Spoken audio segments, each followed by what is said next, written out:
समाचार सेवा प्रभाग से प्रस्तुत है हमारा साप्ताहिक कार्यक्रम पब्लिक स्पीक।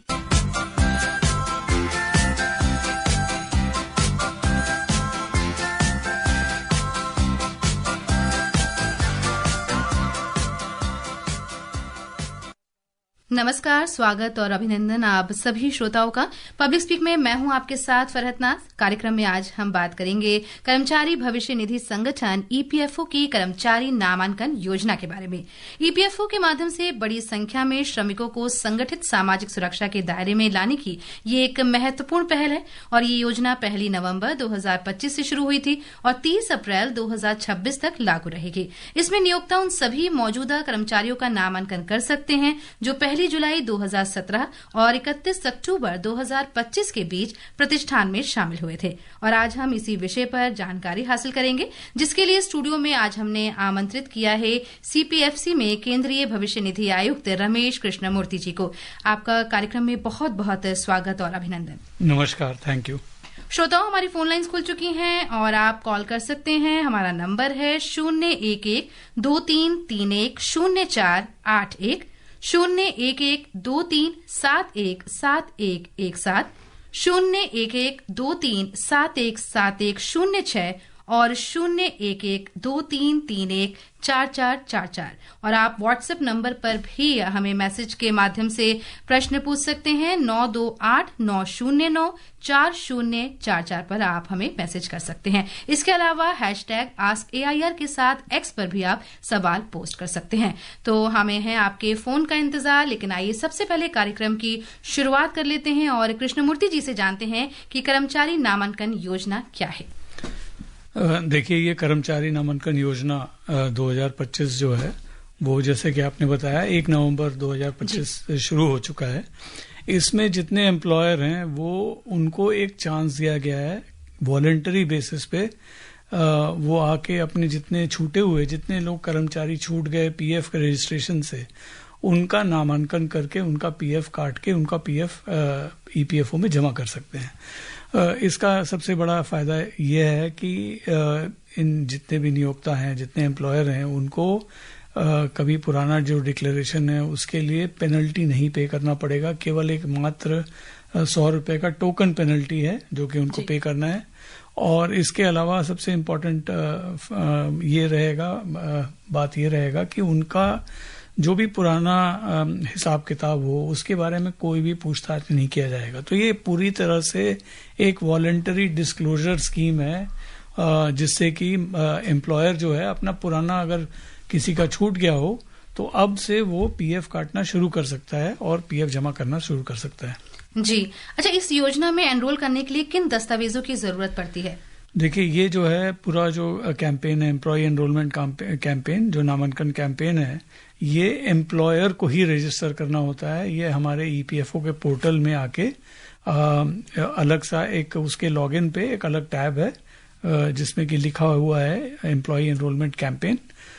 तो उसके तहत वो उसमें रजिस्टर करेगा और रजिस्टर करके सबसे इम्पोर्टेंट है उसको एक इलेक्ट्रॉनिक चालान कम रिटर्न के माध्यम से जितने भी छूटे हुए कर्मचारी हैं उनका जो पीएफ जो जितना काटा है उन्होंने एम्प्लॉयर कंट्रीब्यूशन और एम्प्लॉई कंट्रीब्यूशन दोनों जमा करेंगे।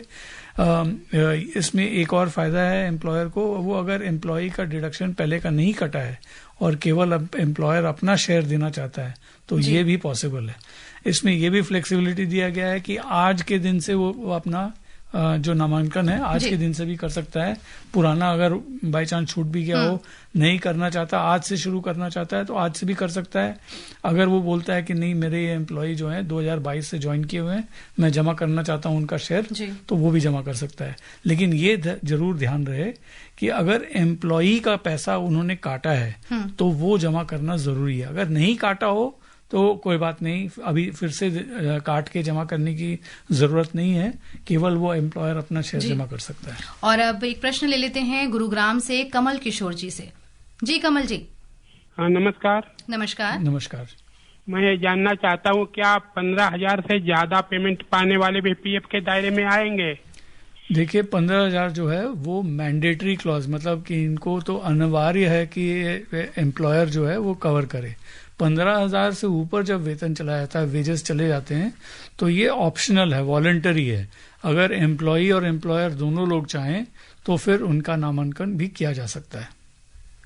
जी, अच्छा, एक और प्रश्न हमारे पास है। मनोज कुमार जी ने पूछा है कि उनकी कंपनी जो है पीएफ सैलरी से जो है वो काट लेती है कुछ %, तो 8-9 महीना हो गया है और अभी तक जो है वो ये जमा नहीं किया गया है, तो ऐसे कैसे कर सकते हैं उसको जमा? नहीं, तो ये तो गलत है। ये सीधा सीधा जो है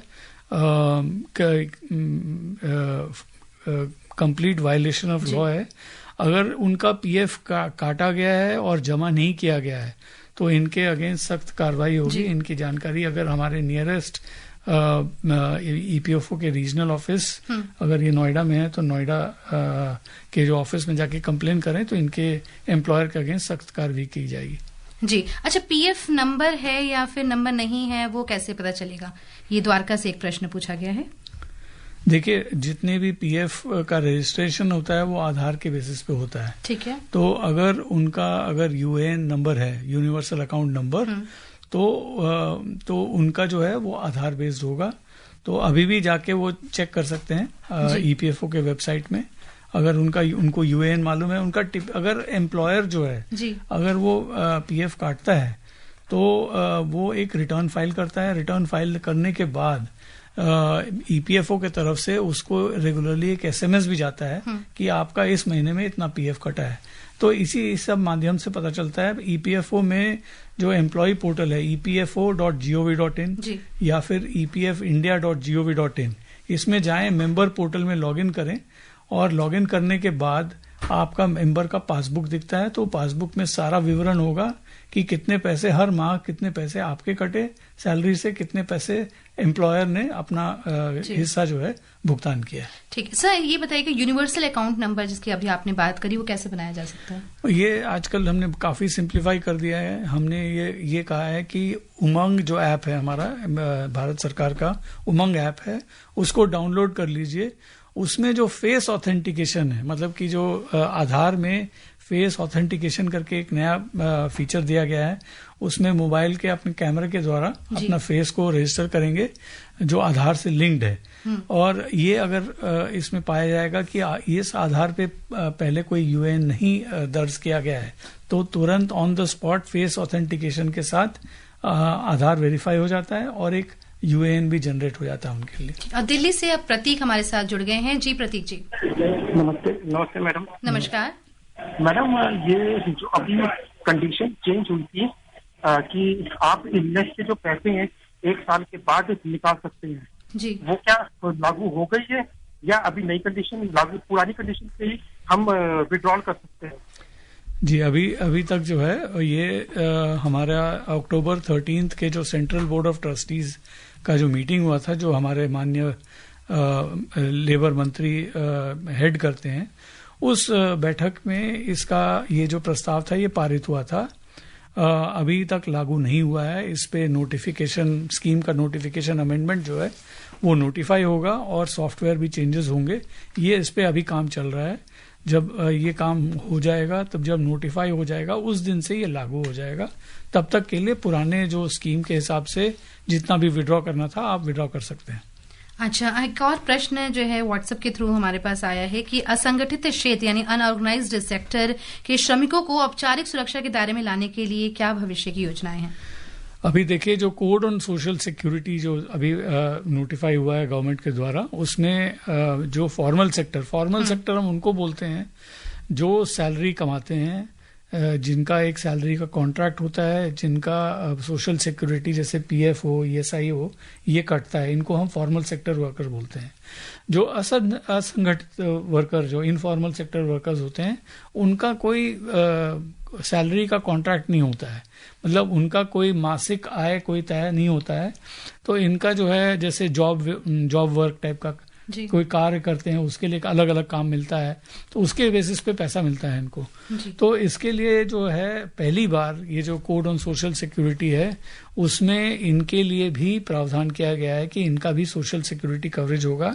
इस पे सरकार जो है इसका स्कीम बना रही है, उसके बाद ये लागू होगा इसका स्कीम। जी अच्छा, कृष्णमूर्ति जी ये बताइए, कर्मचारी नामांकन योजना की हम लोग बात कर रहे हैं, तो क्या इस योजना के तहत जो पुराने बकाए हैं यानी जो एरियर्स हैं वो जमा करने पर कर्मचारी के वेतन से कोई कटौती होगी? जो इसमें मैंने इसीलिए शुरू में कहा था कि ये पूरा वॉलंटरी बेसिस पे है। अगर एम्प्लॉयर चाहता है कि वो एम्प्लॉयर एम्प्लॉई दोनों लोग चाहते हैं कि पुराने टाइम का भी पीएफ कटे और उसका भी जमा हो, तो ये उनके ऊपर डिपेंडेंट है, वो कर सकते हैं। अगर वो चाहते हैं कि नहीं पुराना वाला जो हो गया हिसाब किताब हो गया उसका कुछ उसको नहीं, उसकी छेड़खानी नहीं करनी है, आज से उसको कवर करना है तो आज से भी कवर कर सकते हैं। जी अच्छा, बहुत सारी जो ऑर्गेनाइजेशंस हैं उसमें अनुबंधित कर्मचारी यानी कॉन्ट्रेक्चुअल्स काम कर रहे हैं और बहुत सारी संस्थाएं ऐसी भी हैं जिनका पीएफ नहीं कटता है, तो ऐसे में क्या करना चाहिए? देखिए इसका मैं एक चीज बताना चाहूंगा, काफी जगह से ऐसा एक रहता है कि हमारा पीएफ नहीं कट रहा है जी।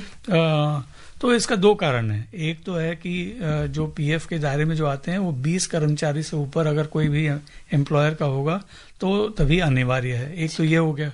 दूसरा ये हो गया कि जितने भी एम्प्लॉयज हैं जिनका जो मासिक वेतन है, वेजेस जो है वो 15,000 से अगर नीचे होंगे तभी ये पीएफ का कटना अनिवार्य है, मैंडेटरी है।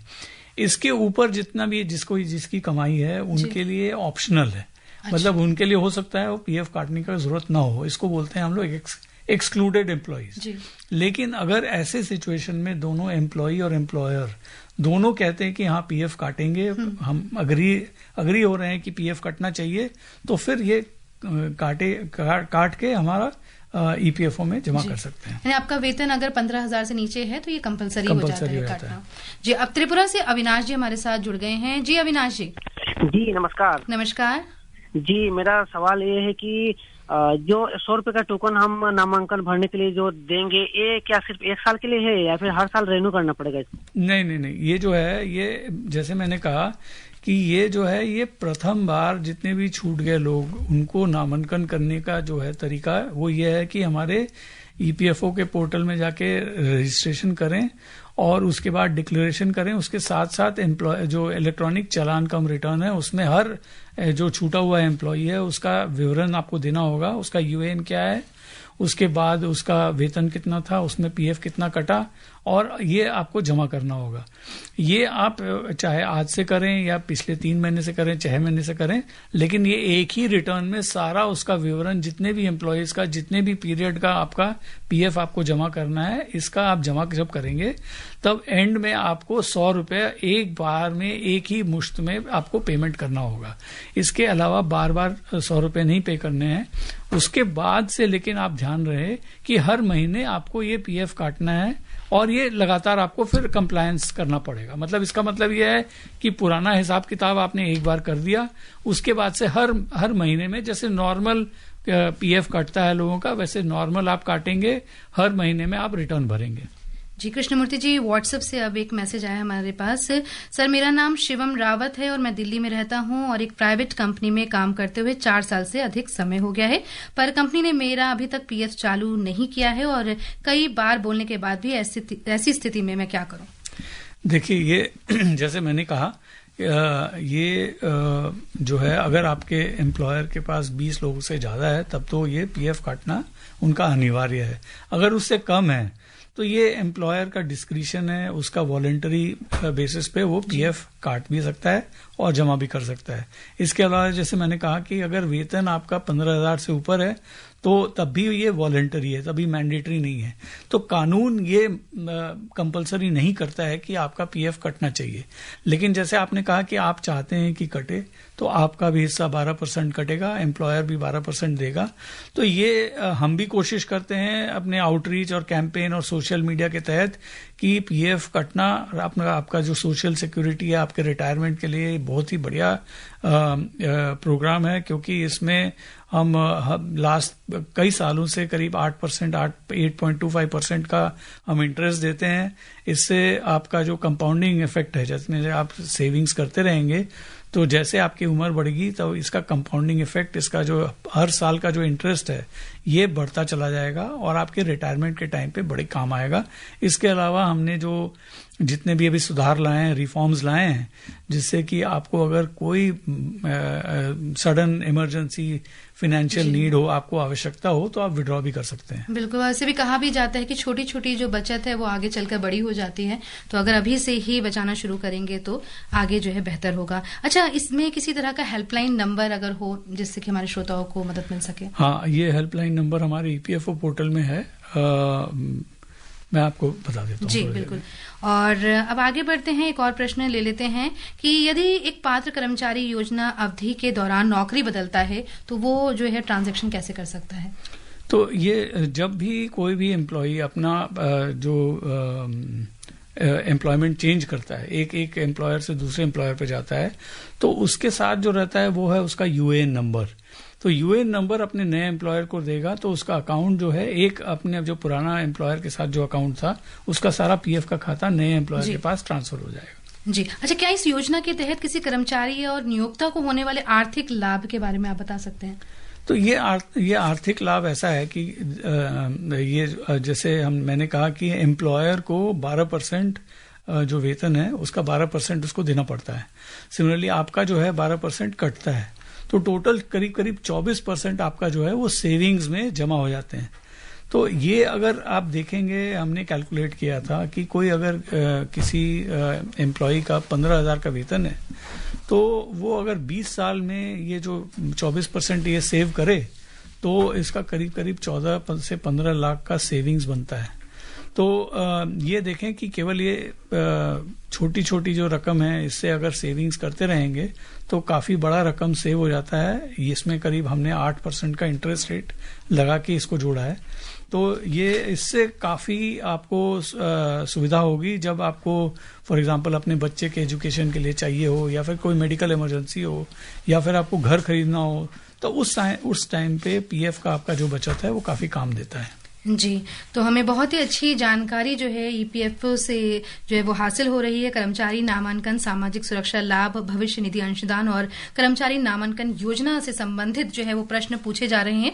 और आज स्टूडियो में मौजूद हैं हमारे सवालों का जवाब देने के लिए केंद्रीय भविष्य निधि आयुक्त सीपीएफसी रमेश कृष्णमूर्ति जी। तो श्रोताओं, हमें है आपके फोन का इंतजार। आप नंबर एक बार फिर से नोट कर लीजिए, 01123310481 पर आप प्रश्न पूछ सकते हैं। इसके अलावा आप 01123314444 पर प्रश्न पूछ सकते हैं। हमें है आपके सवालों का इंतजार। और अब शिमला से राकेश जी हमारे साथ जुड़ गए हैं। जी राकेश जी। जी सर, मेरा एक सवाल ये कि जैसे हमारे जो कर्मचारी है वो अपना नामांकन जो है ऑनलाइन कैसे कर सकते? हाँ, नमस्कार। इसमें राकेश जी मैं ये बताना चाहूंगा, इसमें एम्प्लॉई जो है वो नामांकन नहीं करते हैं। नामांकन जो करते हैं वो नियोक्ता, जो आप हैं, जो एम्प्लॉयर हैं, वो करते हैं। तो आपको जो है पीएफ कार्ड, अपने जितने भी कर्मचारी हैं जिनका छूट अभी तक पीएफ कटा नहीं हो या फिर कटा हो और छूट गया हो पीएफ जमा करने में, तो इनका नामांकन आप जैसे करेंगे हमारे ईपीएफओ के वेबसाइट epfo.gov.in या फिर epfindia.gov.in, इसमें जाएंगे तो एम्प्लॉयर नियोक्ता का अलग पोर्टल है, उसमें लॉगिन करेंगे तो उसमें employ enrolment scheme, that is कर्मचारी नामांकन स्कीम जो है उसका लिंक मिलेगा। उस लिंक में आप जाएंगे तो आपको वहां पे जिसको बोलते हैं रिटर्न फाइल करना। रिटर्न का क्या मतलब हुआ? रिटर्न जो है वो एक विवरण का ये है, माध्यम है, जिसमें आप बोलते हैं कि ये 5 लोग या 10 लोग या 20 लोग हमारे कर्मचारी हैं, उनका इस महीने में, जैसे आप ये ले लीजिए, ये हो गया दिसंबर का महीना खत्म हो गया, तो दिसंबर में अगर आपके 20 एम्प्लॉय थे, उनका वेतन कितना था, उनका कितना पीएफ का कटना है। पीएफ का कटना जो है 12% आपकी तरफ से होगा और 12% उसके वेतन से कटेंगे।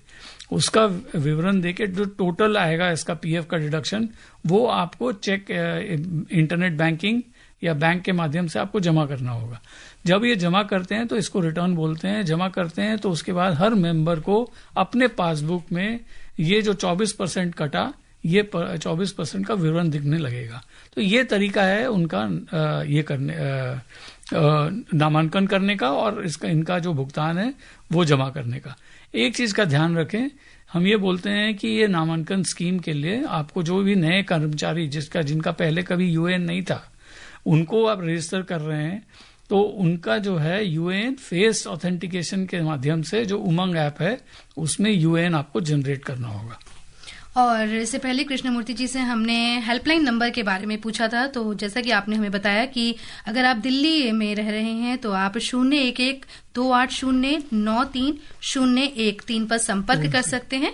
और इसके अलावा जो है आप हमारी जो वेबसाइट है उस पर भी संपर्क कर सकते हैं। वहां पर आपको अलग अलग क्षेत्र के बारे में जो है वो जानकारी मिल जाएगी, www.epfo.gov.in। और इसके अलावा हमारा हेल्पलाइन नंबर है 14470। नंबर नोट कर लें, 14470 पर आप कॉल करके इससे संबंधित जानकारी जो है वो प्राप्त कर सकते हैं। और अब गुरुग्राम से जो है सुभाष जी हमारे साथ जुड़ गए हैं। जी सुभाष जी, हेलो। हेलो जी सुभाष जी, प्रश्न पूछें। मैं चिरमिजी कुरासा कॉलेज, जिला कोरिया, छत्तीसगढ़ से इंद्रभान सिंह बोल रहा हूँ। जी बोलिए। क्या जिनका रजिस्ट्रेशन नहीं हुआ है क्या वे रजिस्ट्रेशन करा सकते हैं? जी हाँ, अवश्य करा सकते हैं। जी, इसकी जानकारी जो है वो हमने शुरुआत में ही दे दी थी कि 1 जुलाई 2017 और 31 अक्टूबर 2025 के बीच जो लोग प्रतिष्ठान में शामिल हुए थे वो इसका जो रजिस्ट्रेशन है वो करवा सकते हैं। 30 अप्रैल 2026 जो है वो लास्ट डेट है। और अब हम जानना चाहेंगे कि क्या जो है कंपनी जो है वो अगर पीएफ सैलरी से, आपने शुरुआत में हमने बात करी कि पीएफ सैलरी से बहुत सारे जो संगठन हैं वो पैसे काट लेते हैं, तो ऐसे में जो है वो क्या करना चाहिए? जैसे कोई अगर एम्प्लॉयर हो, कोई कंपनी हो जिन्होंने काट लिया हो पैसा, तो उनको हर महीने का जो वेज मंथ हम बोलते हैं, जैसे दिसंबर का महीने का जो सैलरी है वो आपको 31 दिसंबर के बाद या 31 दिसंबर को आप जमा कर देते हैं उनके बैंक अकाउंट में या उसके हाथ में कैश दे देते हैं। तो इनको 15 जनवरी मतलब 15 तारीख जो है अगले महीने का, उसके पहले के पहले इलेक्ट्रॉनिक चालान कम रिटर्न फाइल करना होता है। वो हमारे वेबसाइट में जाएं, उसको अपना रिटर्न तैयार करें। जैसे मैंने कहा, रिटर्न में हर एम्प्लॉय का जो वेतन का डिटेल्स, उसका कितना पीएफ कटा और कितना जमा करेंगे उसका डिटेल्स, उसका विवरण देना पड़ता है। और ये जमा करने के बाद जितना टोटल पीएफ का डिडक्शन होता है वो इंटरनेट बैंकिंग के थ्रू एम्प्लॉयर जो है पीएफ को जमा कर देता है। अच्छा, क्या मुझे अपने हिस्से का अंशदान देना होगा या फिर नियोक्ता को मेरे हिस्से का अंशदान देना होगा? ये भी एक प्रश्न आया है हमारे पास। जैसा कि मैंने कहा कि इसमें जो मैंडेटरी है वो ये है कि अगर एम्प्लॉयर आज के तारीख से नामांकन शुरू कर रहा है तब तो आज से प्रोस्पेक्टिव मतलब आज के बाद का वो जमा करेगा। लेकिन अगर मान लीजिए कि वो अगस्त 2025 के तारीख से वो जमा करना चाहता है, तो उस केस में ये अनिवार्य है, मैंडेटरी ये है कि एम्प्लॉयर नियोक्ता अपना भुगतान, अपना शेयर जो है वो उसको अवश्य करना होगा।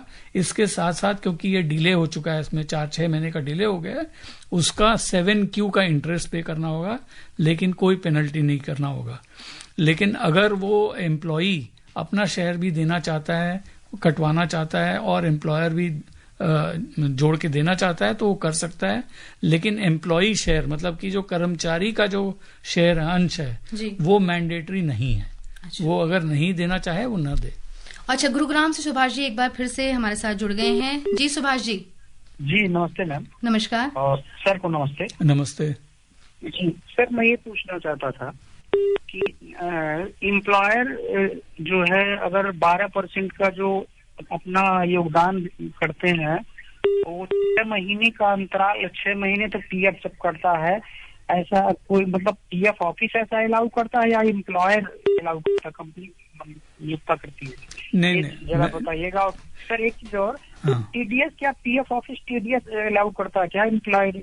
तो ऐसा तो नहीं अभी तक, जहां तक मैं समझ पा रहा हूँ होता है, लेकिन ऐसा हुआ है, इसलिए शायद आपसे मैं पूछ रहा हूँ। जी तो 2 प्रश्न थे आपके। एक तो ये मैं बता दूं कि अगर पीएफ रेगुलर बेसिस पे जिस महीने का है, जैसे वेतन मंथ अभी दिसंबर महीने का वेतन का महीना खत्म हो चुका है, तो उसका 15 तारीख के पहले एम्प्लॉयर जैसे जो नियोक्ता है उसको पीएफ का भुगतान ईपीएफओ को करना अनिवार्य है। अगर 15 तारीख से डिले करता है तो उस पे उसको इंटरेस्ट भी पे करना है और पेनल्टी भी पे करना होगा।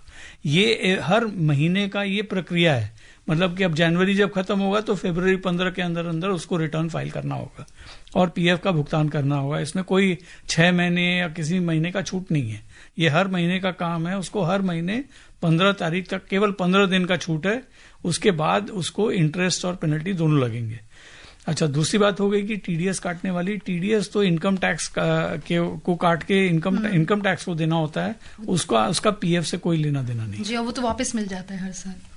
अच्छा, और जो है अब हम थोड़ी मुख्य बिंदु के बारे में बात कर लेते हैं। आधे घंटे जो है चर्चा रही, तो इसके बारे में थोड़ा सा और हम बता दें कि इसकी पात्रता जो है वो क्या है। 1 जुलाई 2017 से 31 अक्टूबर 2025 तक नियुक्त कर्मचारी। योजना अवधि है 1 नवंबर 2025 से 30 अप्रैल 2026 तक। इसके अलावा अगर जुर्माना लगता है तो 100 रुपये प्रति प्रतिष्ठान जो है। कृष्णमूर्ति जी, अगर कुछ गलत हो तो प्लीज बताइएगा। और इसके अलावा यदि कर्मचारी अंशदान पहले नहीं काटा गया है तो वो माफ किया जाएगा। इसके अलावा अगर कुछ आप बताना चाहें। हाँ, मैं ये बताना चाहूंगा कि कई जगह पे ऐसा देखा गया है, जो एम्प्लॉयर हैं उसके अगर बाय चांस उसका वायलेशन जो है देखा गया और वहां उसके ऑर्गेनाइजेशन में हमारे इंस्पेक्टर्स पहुंच गए और उन्होंने रिपोर्ट दर्ज किया कि इसमें वायलेशन हुआ है, पीएफ काटना है, तो इनके अगेंस्ट हम इंक्वायरी शुरू कर देते हैं। हमारा एक 7A का प्रोसीडिंग रहता है, तो 7A के अंदर हम इनका नोटिस देके इनका प्रोसीडिंग शुरू कर देते हैं।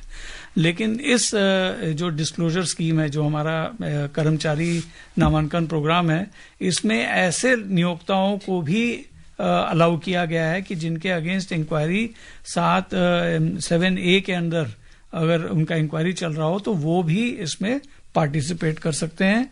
इसके अलावा मैं ये भी बोल दूं कि जितने भी नए एम्प्लॉई अगर इस दौरान में इसमें नामांकन होते हैं तो इनको प्रधानमंत्री विकसित भारत रोजगार योजना का भी फायदा ये उठा सकते हैं।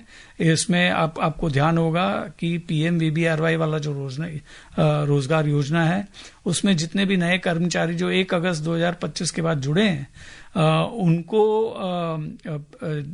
स्कीम में जो पहले महीने का वेतन है उसको 2 किश्तों में उनको इंसेंटिव के तौर पे दिया जाएगा। इसके अलावा जो नियोक्ता है उसको प्रति माह जितना भी पीएफ का डिडक्शन होता है उसमें स्लैब वाइज 10,000 रुपए तक का अगर वेतन हो तो प्रो रेटा 10%, 10,000 और 20,000 के बीच में अगर उनका वेतन हो तो उनको 2,000 रुपए का इंसेंटिव, और अगर 20,000 रुपए से ज्यादा हो तो 3,000 प्रति माह पीएफ जो कटता है उसमें उनका इंसेंटिव के बेसिस पे उनको नियोक्ता को पार्ट बी के अंदर इंसेंटिव दिया जाएगा। तो ये जो एम्प्लॉय एनरोलमेंट स्कीम में आप जिनको एनरोल कर रहे हैं उसके बेसिस पे आप PMVBRY का भी बेनिफिट ले सकते हैं। ये एक बहुत ही महत्वपूर्ण इसमें साथ में दोनों प्रोग्राम जुड़े हुए हैं। जी, कृष्णमूर्ति जी, और अब हमारे सबसे पुराने श्रोता दिल्ली से धर्मवीर जी जुड़ गए हैं। जी धर्मवीर जी। हरा जी, नमस्कार। नमस्कार। सर नमस्कार। मैं धर्मवीर गांधीनगर दिल्ली से बोल रहा हूँ। सर, मैं एशिया की सबसे बड़ी रेडीमेड कपड़ा मार्केट गांधीनगर से बोल रहा हूँ। क्यों यहाँ पे एक ऐसी फर्म है जिनके पास 80-90 वर्कर काम करते हैं, उनको पीएफ के दायरे में कैसे लाया जाए, इसके लिए कुछ आपके पास कोई जानकारी स्कीम है? क्योंकि हर यहाँ पे 10 का स्टाफ तो ऑलरेडी होता ही है, बहुत ज्यादा से ज्यादा फैक्ट्रियां भी हैं, तो इसके लिए आपके यहाँ से कुछ इन चीजों पे क्या? धर्मवीर जी, आपने बहुत ही महत्वपूर्ण बात कही है। ये हम लोग सब मिलके काम करेंगे। इसमें हमारे तरफ से जितने भी हमारे पीएफ के ऑफिस हैं, जो हमारे रीजनल ऑफिस दिल्ली में चारों तरफ हैं, जैसे Delhi north, Delhi south, central, west, और हमारा जो सेंट्रल वाले जो कार्यकर ये ऑफिसेज हैं, इसमें से ऑफिसेज को हमने कहा है कि हर जगह हर नियोक्ता के पास पहुंचे, उनको ये स्कीम, ये जो नामांकन स्कीम है इसके बारे में बताएं और उसके बाद उनको भी प्रोत्साहित करें कि इस स्कीम का पूरा फायदा उठाएं। तो हमारे तरफ से तो पूरा इसमें आउटरीच कैंपेन चल रहा है। मैं ये भी रिक्वेस्ट करूंगा आपके माध्यम से कि आप भी वहाँ लोकल जितने भी शॉपकीपर्स हैं, जितने भी होलसेल मर्चेंट्स हैं, उनको भी एनकरेज करें जैसे कि वो इस स्कीम का फायदा उठाएं। और उसके बाद जितने भी हमारे कर्मचारी हैं उनको भी मैं अपील करूंगा कि आप ये पीएफ को ऐसा मत समझें कि ये आपकी तरफ से कटौती है, कटती है, टेक होम आपका कम होता है, ऐसा ना सोचें। ये सोचें कि आपका रिटायरमेंट आपके फाइनेंशियल नीड्स के लिए, फ्यूचर के लिए ये महत्वपूर्ण बचत का कार्यक्रम है। जी बिल्कुल। और अब वक्त तो चला है आपसे अनुमति लेने का, और हम उम्मीद करते हैं कि आज का ये कार्यक्रम जो होगा आपके लिए लाभकारी होगा और फायदेमंद सिद्ध होगा। रमेश जी, आपका बहुत बहुत स्वागत कार्यक्रम में आने के लिए, कि आपने अपना कीमती समय हमें दिया। नमस्कार, थैंक यू। और इसके साथ ही फरहत नाज को दीजिए कार्यक्रम यहीं समाप्त करने की इजाजत। नमस्कार।